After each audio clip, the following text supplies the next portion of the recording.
Okay, hi everybody, I'm Shelby Bush. I'm the chairman of We the People AC Alliance. Over here you have Eric, he is our treasurer. This is Steve, director of operations. We've got Debbie, she's our petition director. Rachel, executive assistant. And then Todd, he's our fundraising chair.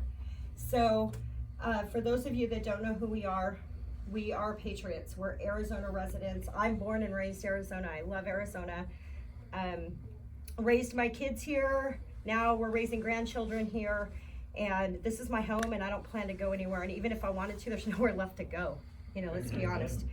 I've been saying this for years and people laughed at me. Arizona is truly the last frontier. We are the last frontier of liberty and freedom and everything that comes with it. Texas lost that a long time ago.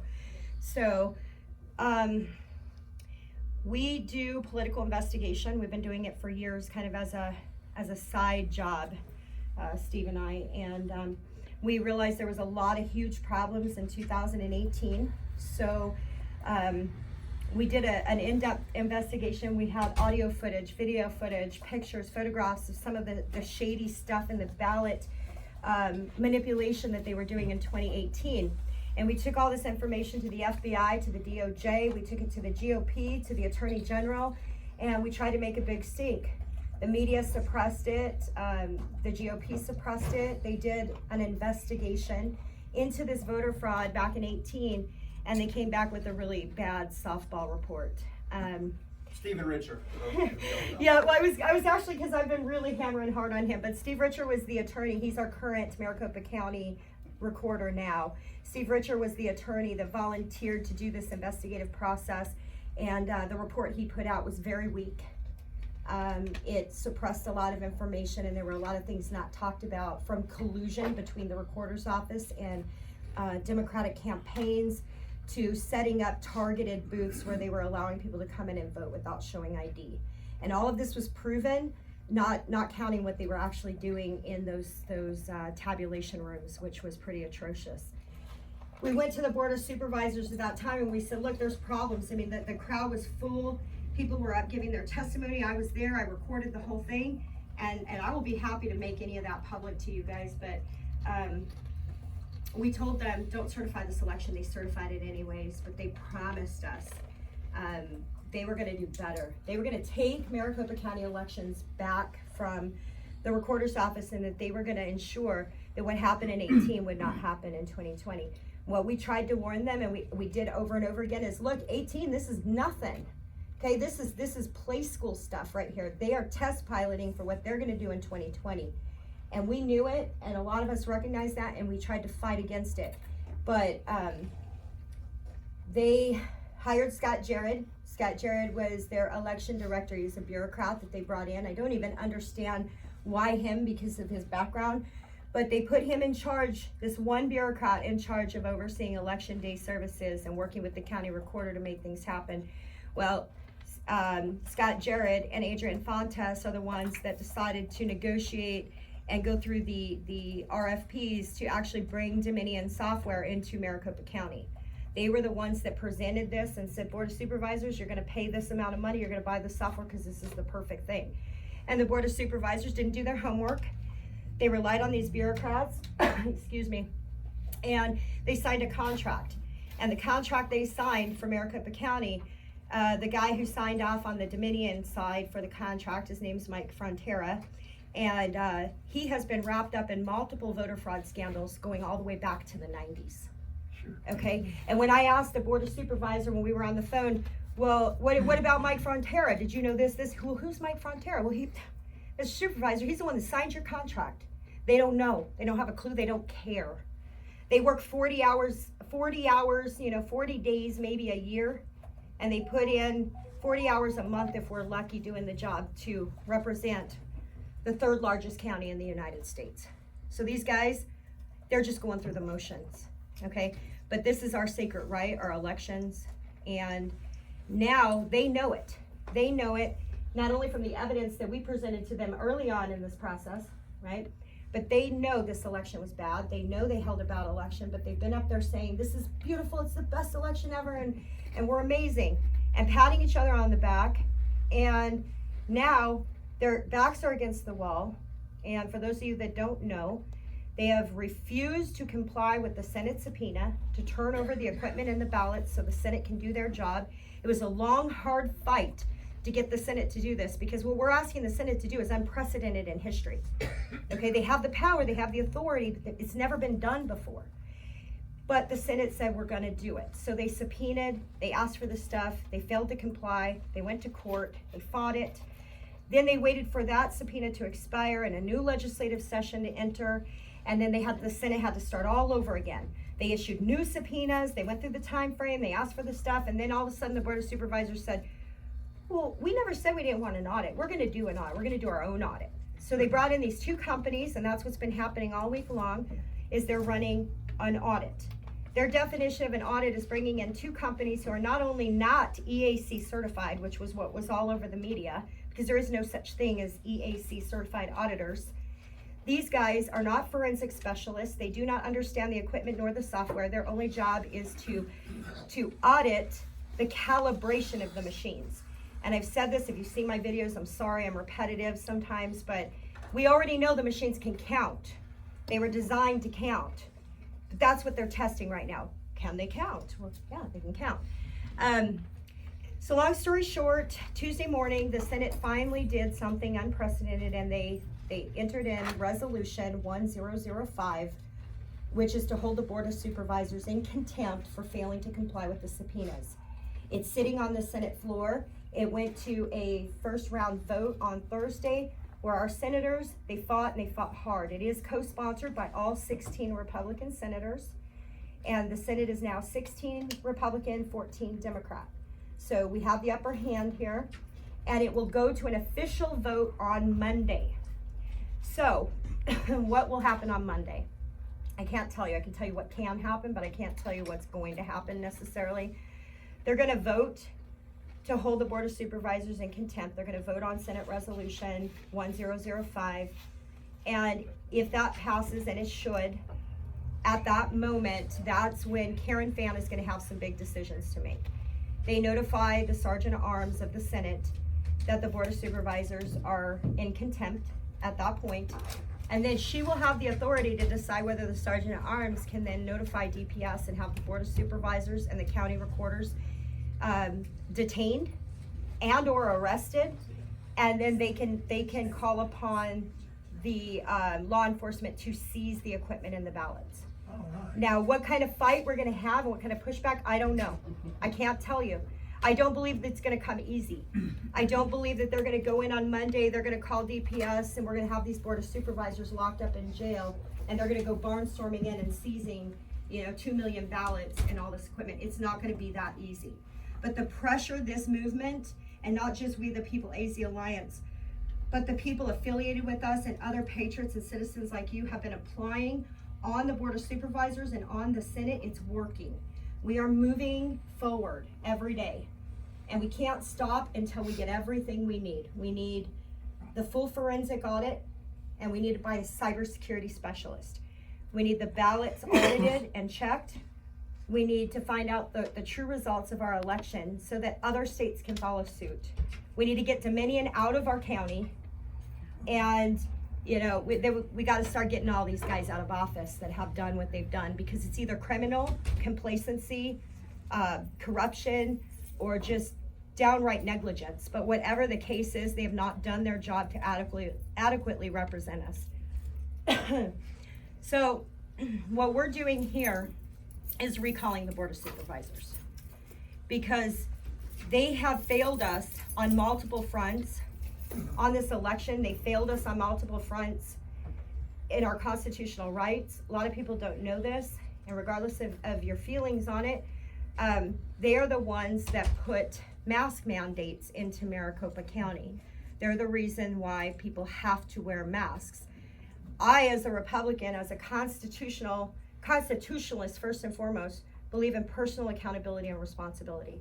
If you have an immune compromised situation, if for some reason you don't want to come in contact with someone with the virus, by all means, wear a mask. My parents wear a mask, my sister wears a mask, I'm in the medical field, I wear a mask. But it should be my choice. And if I go into an establishment that doesn't force people to wear a mask, I have that ability to walk out. I don't have to subject myself to that. What they're doing is impressing their wants, their needs, and their desires on us. That is tyranny. And then from there, they took away our rights to a fair election. And they are stifling us and our ability, based on the Constitution, to know that every legal vote in this election counted. So I don't care what happens with the audit. I don't care what happens moving forward. They have made it very clear that they do not care what we as American citizens, as Maricopa residents want, think, or feel. And they have stopped taking our calls. They have stopped answering our emails. They are not defending us, and so they have to go. And so there's a lot of different ways that you can plug in and you can get involved. We need people to help man the office during the day. If there's somebody that wants to come hang out and man the office. We need people out on the streets gathering signatures. We need people running booths, street corner booths, event booths, finding locations for us. We need people to help fundraise, because as much as this is not, trust me, about money, I work a full-time day job, so does everybody else on our board. We don't take a dime for our personal purposes for this. Just the cost of petition printing alone is about 15 grand. So we've put a lot of money of our own up front, and we've been very, very blessed, because I believe God is working and God is moving in Arizona and across the country, across the world. And people have been blessing us with what we need when we need it, and we're very, very grateful. So that's kind of where our needs are. Okay, there are currently 4 recalls filed, and we will be filing on Shukri. He is coming. We held off because he was actually working with us, and we really believed that he was going to ultimately do the right thing. And everything he had to say was beautiful and great, but when it came down to it, and he'd sit in those board meetings, he was quiet as a mouse. He would say just enough to say, oh yeah, I'm okay with this. I want this, I think it should happen. But he wasn't defending us, and he wasn't really a warrior and a fighter. If you listen to the Senate hearings, some of these senators, they're fighting, they're warriors. They know what's up. That's not happening on the board, so we've decided to also file on Shukri.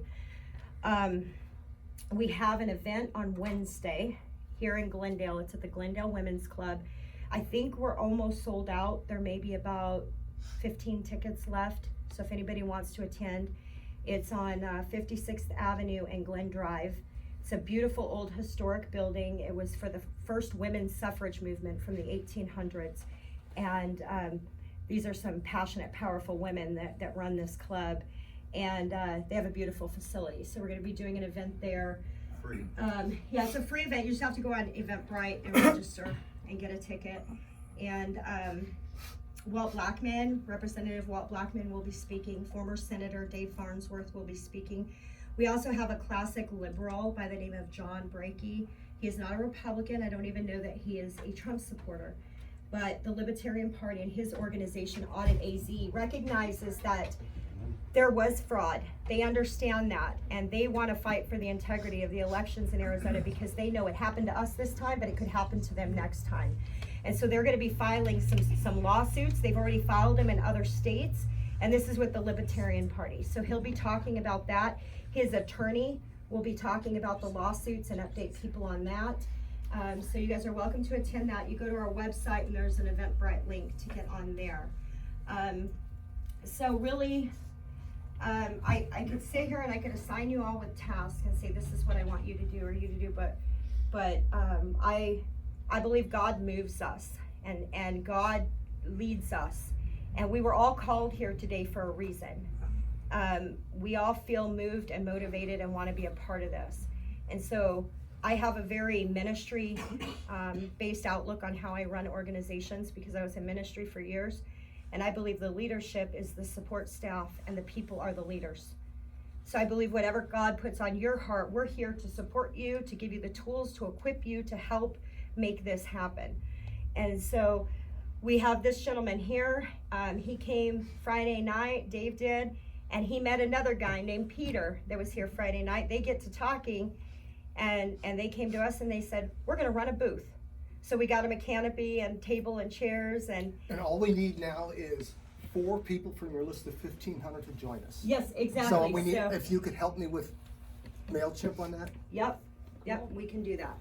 So if Today. you have a public library in your area and you're willing to set up a booth at a public library a day a week, or maybe you're just one of those, I love to knock on doors, I love to talk to people, and you want to build a team of people to go barnstorm the neighborhoods, maybe none of that's for you. Maybe you're a good tech person, maybe you want to help organize stuff. Whatever your calling is, we're not going to tell you what to do. We're going to give you what our needs are. We're going to let you decide, and then we're going to help plug you in. This is definitely an action-driven movement. It requires all the people to participate in order for us to be successful. We need 600,000 signatures to get all 5 Board of Supervisors out. And so that cannot be accomplished by just a group of people sitting in an office. I don't care how much money you have. So it really requires the people. And I don't know about you guys, I'm not letting them take Arizona. I'm gonna stand and I'm gonna fight and I'm gonna do whatever it takes until my very last breath. Our president spent 4 years barely sleeping. He was persecuted, he was attacked, he was marginalized. Everything they could do to him, they did to him, but he got up every day, he held his head high, and he fought without sleep. Probably skipped a lot of meals. He did whatever it took because he loved this country, and now our president is calling on the American people to take up that banner and continue that fight. He has mandated the American people to continue. So it's going to be sleepless nights. It's going to require sacrifice, and it's going to require putting our egos, our frustrations, our own feelings aside to do what needs to be done. But I believe we're going to be successful. I know it in my heart, and I feel God moving in the lives of people around me and within this movement and what's happening everywhere. And so that's pretty much all I have to say now that I've spewed all that out. Does anybody have questions? I have one. Procedurally, if they're going out and grabbing signatures, what is the process for them to get back to you? And are you doing that like collections on Friday? I mean, what is the process so we have a good management of the petitions themselves? Sure. So when you take petitions with you, you will be given a sheet of paper, and on that sheet of paper it will outline how to collect signatures, the details of the legalities of gathering signatures, how to collect petition signatures. There's some seats up here, folks, if you want to how to collect them. It will also have Debbie's number on there.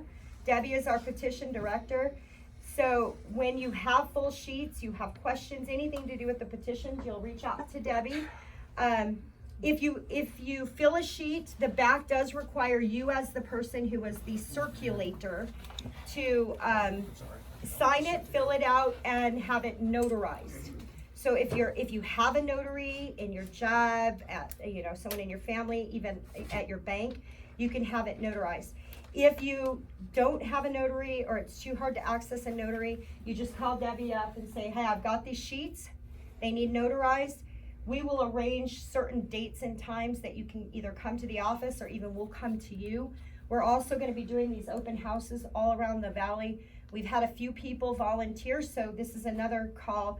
If you know somebody who has a very large home or a large backyard and they're willing to host an open house like this, or even know a facility or maybe a business owner that says, hey, you can use my parking lot on a Saturday afternoon.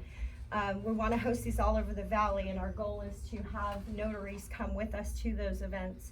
So we want to make it as easy as possible for people to assist. So then at that point, when they're done, when they're notarized, they can either be mailed back to to this location, which is our main office, and that address is posted on our website, or you can call one of us and we'll be happy to arrange to pick them up. Or again, we're going to have events and they're going to be growing and multiplying on the website. You can deliver them to any event listed. Steve McDonald, he's been running booths on a regular basis. Yeah, he's a rock star, man. He'll get out there, put up some Trump flags and some American flags on the street corner, and he'll be like, yeah, I got like 160 some signatures in 3 hours. It's like, wow, this guy's a rock star. Nice. Well done. Yeah, so we're very proud of Steve. So he's a great resource. I hope I'm not putting you on the spot. If you have questions on how to do that, like how could I set up a booth? Because I don't know about you guys, I've done it. We worked campaigns, and man, knocking doors, it's so hard, right? You can get out there some nights and spend 4, 5, 6 hours, and you're lucky if you get 20, 25 signatures sometimes. The good news with this is people are angry. And I hate to say it, but that is good news. That is what President Trump did for this country, is he took the blinders off the American people and allowed them the opportunity to get pissed off enough to get engaged. You know, I think it was Thomas Jefferson said this republic is reserved for the educated populace. I hate to say it, we haven't been very educated. We're educating ourselves now. People are learning, they're educating, and they're figuring it out. So this isn't going to be a hard task, but it is going to be a task that requires dedication, hard work, and most of all, showing up, being present. If anybody wants to share. So I have a question. Do you have a map of Maricopa divided up into the sections? So that we can take that with us when we go? Yes, And ma'am. multiple, because I have a friend that works in an office, but she has people from all over. Yes. And so we want to make sure that the right person, or the person signs the right Because petition. that is super important, and that is what's going to make this challenging. So we have maps of each of the districts. So we also have a list that if you know your zip code, everybody knows their zip code, you can look up their zip code and it'll tell you this is your district. There are some zip codes that fall into multiple districts, but then we'll know that. We'll be able to narrow it down. This zip code can be either 1 or 2. Okay, so now we can go to the map and find it. So you start with the zip code, go to the map. Then if there's still questions, you can go on our website. There is a link there called Find Your District. If you click on that and keep that app open while you're gathering signatures, you literally just type in their address, hit enter, and it will give you their supervisory district. But we will provide you with those, with the maps, the zip codes. Also, I just wanted to let people know, until we are able to have staffing during the day, because we do work day jobs and can't be here during the day, there's always someone here in the evenings. So you can always drop off petitions or pick up stuff here too, in the evenings at this location. Yeah, absolutely. Yes, I just want 5 minutes of your time. My name is Christy Anglin. I'm with Talk Radio, 21 years. Used to be registered in Arizona as a Republican, but I'm in Detroit, Michigan, and I'm back here. I was on radio with George last week. We've got an event that I'd love for y'all to set up at. February 26th, 27th. Write this down. Oh, it's being. Oh, Rachel, she's on it. February It's happening. 26th and 27th at Harvest Christian Fellowship on 27th Avenue. It is an event that I've been doing events for 20-something years. Some people know who I am. I am a Christian. I thank you for your stand. People do not like me. Kentucky, the Shures don't like me. Whitmer and Michigan don't like me. I don't care. Get out of my way. God bless you. He likes you. God bless me. And you know what? This is my nation, and I've come forth, but we're hosting an event. You will not want to miss this event. What's your cross streets? Between Northern and Glendale. That's in District 3, so. This is William J. Federer. Does anybody know who this man is? I do. Okay, he's a great friend of mine. I've done 100 radio shows with this man. I've done 5 conferences. This man knows his history. He knows his Constitution. I'm not as knowledgeable as Bill, but I carry that around with me because I dare anybody. My Bible packs with me in this. So I dare anybody to come out and say, hey. But listen, he will be there. We've flown him in. I have Steve O's from Patriotism out of Florida. He is the fighter pilot in Desert Storm. There will be speakers. There's going to be 8 speakers from 8 different states. And we On can set Saturday. up tables there? I will let you set a table up, okay? But I'm letting you do it free. I'm actually taking anybody that comes in and pays $50 per table to promote their business, because we have a lot of expense, you know. But I'm letting you come in, set up free. I'm gonna give you my card. I pray for you. I thank you for standing. I thank George for standing. He told me about this place.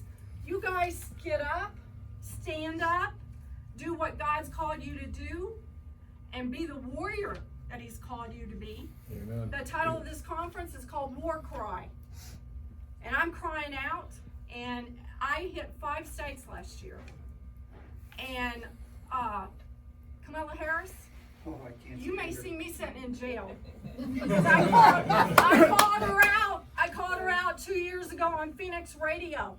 I said, you get that woman in New York, I'm gonna watch you fall when you passed the bill that you passed in 2019 in January.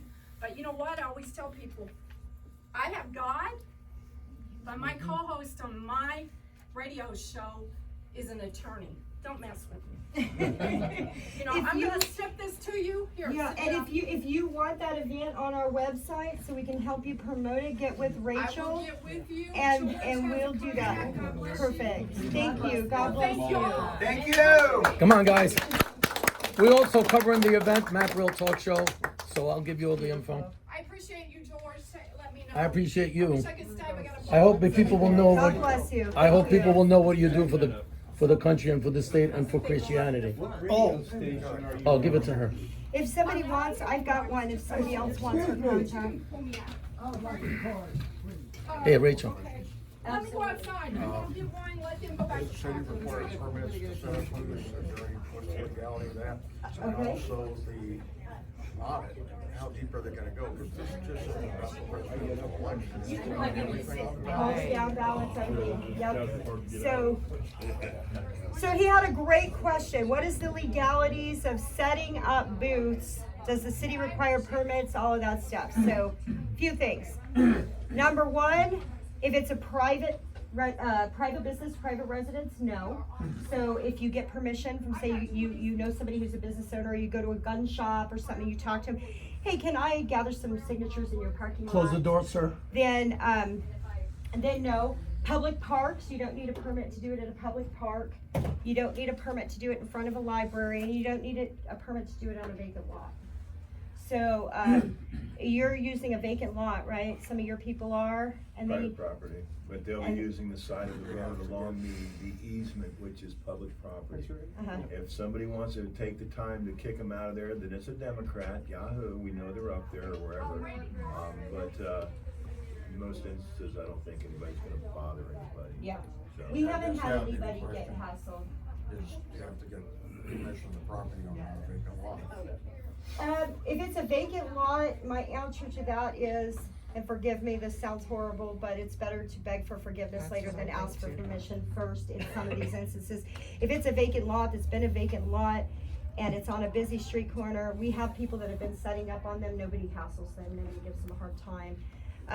You can't get into legal trouble for doing it. The worst case scenario, you may have somebody come and say, you need to take it down. You know what has to happen? And that usually doesn't happen. You're at a level, a very bottom level, something has to happen here. And someday, and very soon, the Democrats are gonna turn around, they're gonna look and they're gonna go, oh shit, because they're gonna be asleep. And we're gonna come up and we're gonna fill all these political positions below them in the school boards and in the Maricopa County Board of Supervisors, all these people. And they're not gonna be these Republicans that they wanna see back on, TV during the day so that they can get all their information from like Meghan McCain or something like that. No, they're not gonna be those people anymore.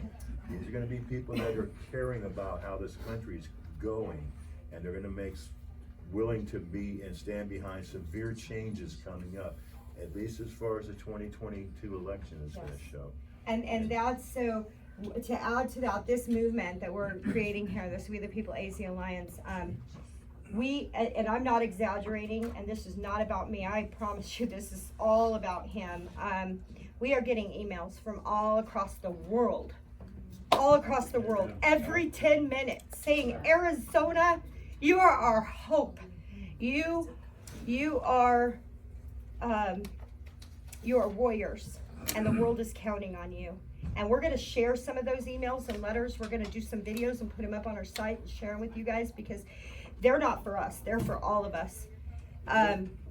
It's amazing how many people all across this world are looking at Arizona and what we're doing here. It is incredible. It breaks you down. It's so humbling. It's amazing.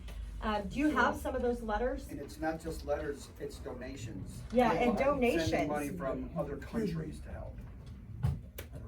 one second, yes. Yeah, a couple questions. First of all, what's the deadline to get the signatures back? And number two, are there official forms that we need to do? Cause I'll take a whole stack with me. There is official forms, we have all of that, and we'll go over directions, information, how it all works. Okay. The ultimate filing deadline is April 29th. We have put a internal organizational deadline of April 1st, because that gives us a chance to validate them, organize them, count them, make sure that where we're at, and gives us time to correct any things we may have gotten wrong, and get everything ready to go so that we're ready to file on that deadline. But yes, there are very specific forms we have to use. They can be downloaded and printed at home as well, but we will be happy to give them to you. They have to be on legal size, double-sided, very specific, and I know that's difficult, hard, and expensive for people to do at home. So we don't expect people to do it, but there are some people that they like doing that. They're like, oh, I got a commercial printer, I'm just gonna, So you have a link on your website to download that? We do, Okay. absolutely. He had another question I wanna answer, and then I'll go to you. He said, how deep are we gonna go on the audit? He came in a little later after I'd already talked about that.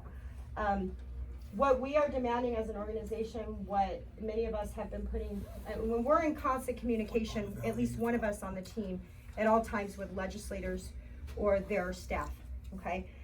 And what we have requested, and what it sounds like the Senate is prepared at this moment to give us, so we have to pray for them, pray for their courage and their fortitude, but we are demanding a full forensic audit. We want a cybersecurity expert. And we're not picking who that is. We love Colonel Waldron. Steve and I have worked with Colonel Waldron in investigation for a while now. He's a dear friend of ours, highly respected guy, man of integrity. But because he has been so active in trying to help save our republic, some people are looking at that as he has some kind of partisanship. Okay, this man, it's not about partisanship. He loves his republic, right? He loves America. But he's a man of great honor and integrity. But there are other cybersecurity experts in this country, very few of them. But I'm talking these guys, including Colonel Waldron. He was a national security advisor, a cybersecurity infiltrator. They know how to look at the IP addresses.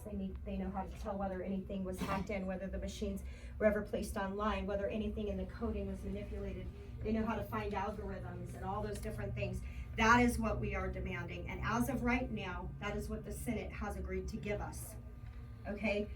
So, the Board of Supervisors, what they're doing, it's a joke, it's nothing. Don't even, like, they didn't do an audit, like, just don't even ignore that. That's just their apology dance right there. That's what they're hoping they can trick us into believing is an audit. It's not an audit, so. I have two questions for sure. First of all, did you watch Glendale? Oh, absolutely. The last part. Where, so Absolute truth. they've already proven Yes, what happened. yes. All right. So the other thing is when we recall, who chooses the people to replace them? Okay, that's a great question. So on Lindell, yes, it's the people that gave him that information, it's called Hammer and Scorecard. The internet has been scrubbed a lot. Steve and I were able, we have some of the original documents because we were part of that investigative team that are not available online anymore. I think we should put them up on our website. So we'll put them up on our website. We have already proven foreign interference into the election. We have already proven the IP pings. A lot of it came out of China, Canada, these different places. The problem with that is the information that they had put out, it's classified information, number one. Number two, some of that information was attained by white hackers, okay?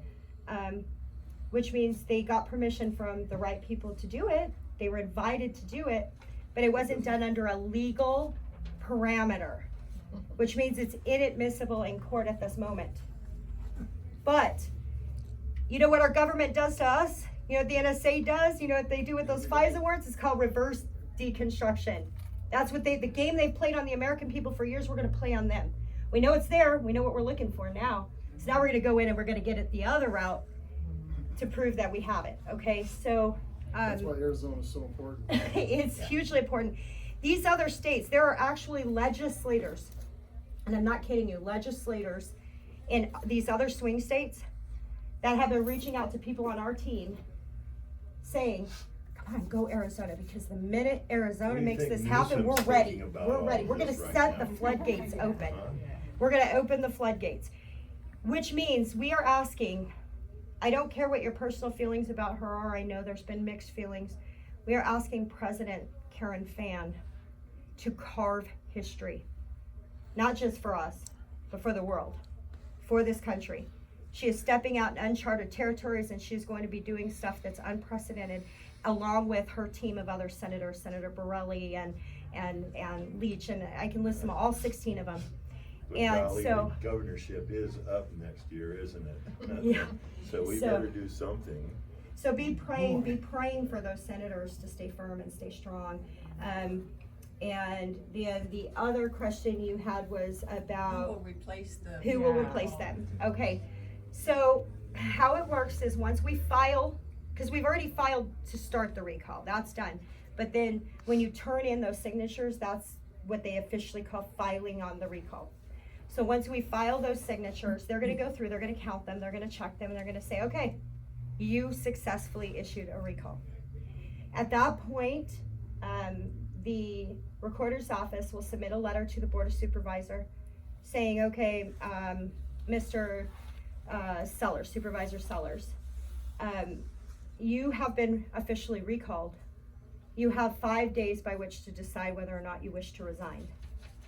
If he chooses to resign, then somebody will be put there appointed to take his place, or he will finish the remainder of the term until a special election is held.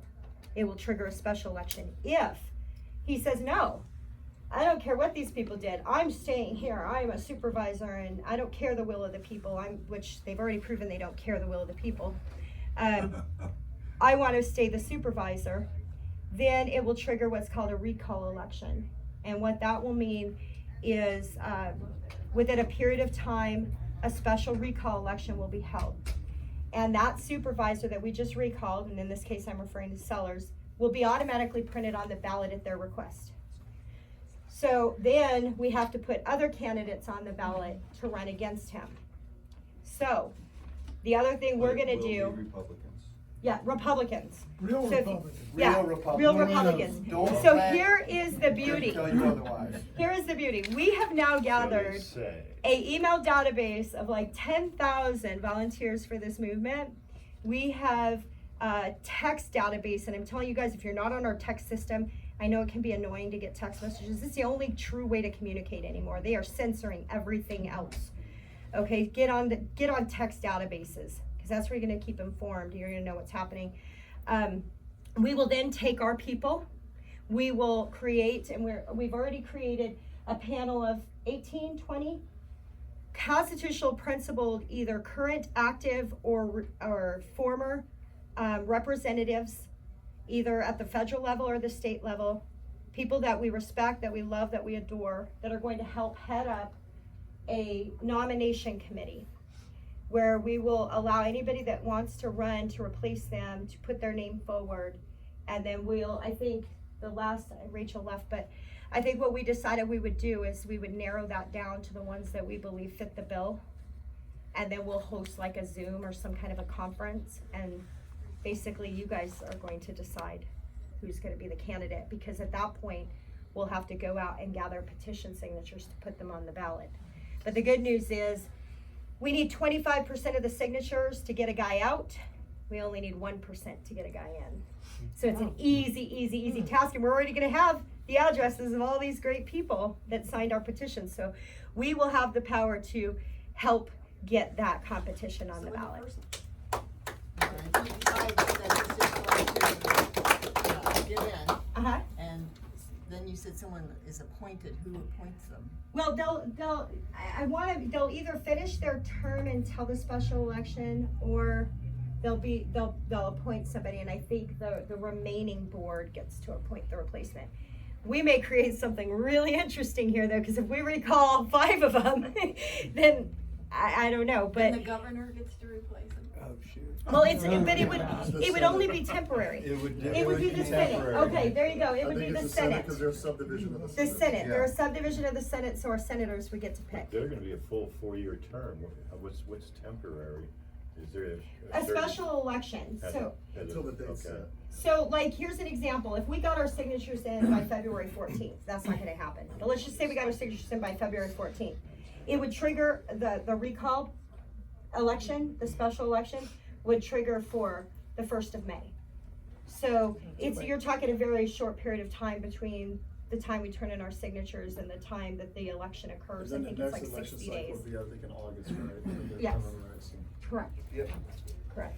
And if you wanna have a little fun with this, We live in one area, okay? Mhm. We know people that are in different areas now. Can we still approach them and get signs for their area?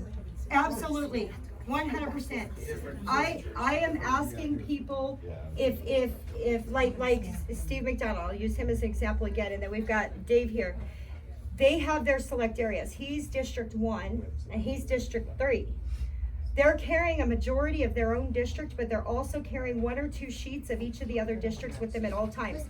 I know when I was out getting signatures for candidates, if I would knock on a door, sometimes their kids were there, their friends, their relatives that lived someplace else. And so, yes, I recommend you carry them all. You carry the maps, the zip code finder, and you can gather them for anyone in Maricopa County. So Clint Hickman is my supervisor. Ooh, congratulations. Mine And this article was put in the paper a while back about the dead birds that they're, the horrible way they treat their chickens. And most Democrats, I think, would not like this at all. That's a good point. So I think that there's a chance for a lot of Democrats to want to recall. Do you have copies of that article you'd be I willing just to, have this one. so that we can, okay. Will you Yeah. email a copy to us? Yeah, I can leave this here. Yeah, that'd be When great. you talk to Democrats, you're recalling a Republican. They You don't want- have to tell them that you're gonna replace them with another Republican. They don't have to know that. That's true. So, it'll be an easy sell, I think, to Yeah. those, to the I mean, a lot of Democrats. people don't. The other they don't thing even that know about what's going on in my neighborhood. No. They don't even know what's No. going on. They cover it don't, up. and But another if thing they I see heard. this, they will be glad to sign it. I'll get that information and we'll try and get it up on our website. One thing that was suggested to us, and I think it's a fantastic idea, is to do little videos, just little 1.5 minute videos for each Board of Supervisors saying why they should be recalled. Yes. So I think we're gonna work on getting that done. Another thing I heard about Clint Hickman, and I have to validate it, but I heard he's using his powers as a Board of Supervisor in order to contract free and cheap labor through the prison systems. He is. That's a Oh conflict of my interest. God. And It's a you know, huge conflict of everything interest. he did in Tonopah Yeah. was bad. The people in Tonopah hate him. Yeah. So, but these are all things we didn't know. You don't know what you don't know until you know it. So, Well, the complaint is the Republican Party didn't run anybody against them, okay? And there it is, there's nobody else to vote for, they're Republicans. well, so we here are go. the Republican Party now, and so we will run our people against We're these gonna guys. start right here at the Yes. bottom, Maricopa County. Did you see this? Which is the No. 3rd largest county in the, That's a different thing. it's the largest Republican Party Oh, in the yeah, I country. did see that one. So there's a lot of power within this Republican Party right here that you don't understand. And it goes a lot farther than just this room right here too, so. Yeah. This is gonna change a lot of things once these guys start hopping. Steve, where is your place at? I need to run, but I will I'm tell up you, north, I'm in Desert Hills. I had never done So you would anything take for any I-17 candidate north before, to Carefree Highway. and I organized east gun to stores and 7th Street. registrations, and we got more, and we can go back. Yeah, I that's mean, a great I know idea. it. Ammo AZ, Yeah. we got at least 300 to 400 people registered. And Fantastic. so I'm gonna use my people that I did. I'll go back, I'll get in touch. I have to run, I have a Yeah, Super but Bowl Do party you in my need- house. Do we need to get you the stuff today? Yeah, if you could. Yeah, yeah. Or else I Every can send you. Republican you. needs to She's sign outside. something. But I know I can get these people, so you guys know people, I know you do. And if you're signing up a Democrat, just blame COVID on the Board of Supervisors and they didn't do There enough, you and go. they will sign it in a heartbeat. And if you wanna have a little, fun with this, every time I get a signature page, We're I missing call what you're that Board of saying. Supervisors and I say, hey, Bozo, I just got another signature page full to recall your ass. and I'm doing it. And it feels so good to get it off your chest. I'm calling them every day. I got another page. Leave that message. I got another. Here we go. Have fun with it. You'll feel great. It's therapy. Steve, Exactly. some Therapy. clips out of the drawer. I have clipboards, I have pens, I have everything. You have everything else? Okay, I want to say, You wanna give me a closure where people could reach us? No, she doesn't. Shelby? I spent last night going through. Give me, Yes, we the, visit our website, www.wethepeopleazalliance.com, or email us at wethepeopleaz@protonmail.com. and thank you very much. Thank you. God bless you guys. God bless you. All right. All right. Come on. As I started to say, I just want